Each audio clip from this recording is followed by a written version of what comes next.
goobo magnetic ah ayaa laga yaabaa inay sharxaan isku-darka godad madow oo suurtagal la'aan ahaa. Sanadkii 2023, qalabka lagu ogaado hirarka cuf-jiidka gravitational waves ayaa qabtay calaamadda isku-darka laba god madow oo ku dhacay 7 bilyan oo sano-nuur ah u jirta.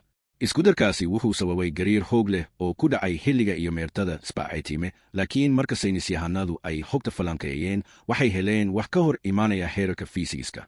Godad madow oo aan la filayn. Labada god madow waxay lahaayeen xawaare wareeg si aad u sarreeya, mid aan hore loo arag. Waxay ku jireen miisaanka mamnuuca ah, inta u dhaxaysa 7 eber ilaa 4 eber jeer miisaanka qorraxda, taasoo ah xuduudda ay xiddigaha waaweyn si buuxda u burburaan marka ay dhammaadaan. Marka xiddigaha waaweyn ay dhammaadaan, waxay caadi ahaan u qarxaan sida supernova, waxayna ka tagaan god madow. Laakiin haddii miisaankoodu ku jiro xuduuddaas, waxay maraan bayr instability supernova, qarax aad u xoog badan oo gebi ahaanba baabi'iya xiddigta iyada oo aan wax raad ah ka harin. Gu-3-1-1-2-3 isku-darka aan la fahmi karin. Isku-darka la yidhaahdo Gu-3-1-1-2-3 wuxuu jebiyey heerkan. Labada good madow waxay lahaayeen miisaanka mamnuuca ah, waxayna wareegayeen ku dhowaad xawaaraha iftiinka. Tani waxay u eg tahay in ay jiidayaan sbacaytime sida weel bool. Teoriyadii hore waxay sheegtay in ay noqon karaan jiil labaad oo godad madow ah, kuwa ka dhashay isku-darka hore, laakiin taasi waxay caadi ahaan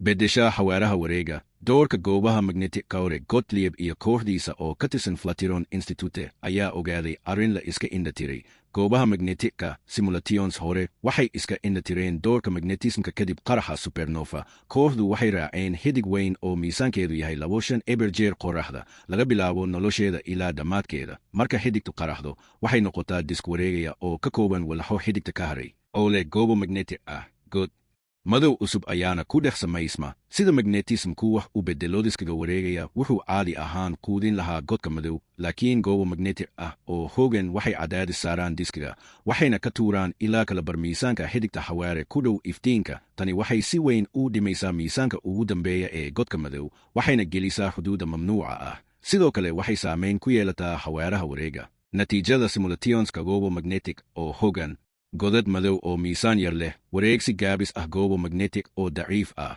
godad madow oo miisaan weyn leh, wareegsi degdeg ah. Tani waxay muujinaysaa in ay jirto xiriir ka dhexeeya miisaanka iyo wareegga godadka madow, taasoo ka caawin karta fahamka sida ay u samaysmaan. Waxaa la saadaaliyey in samayska noocan ah uu keeni karo gamaray burs la arki karo, taasoo noqon karta hab lagu tijaabiyo fikradaha cusub.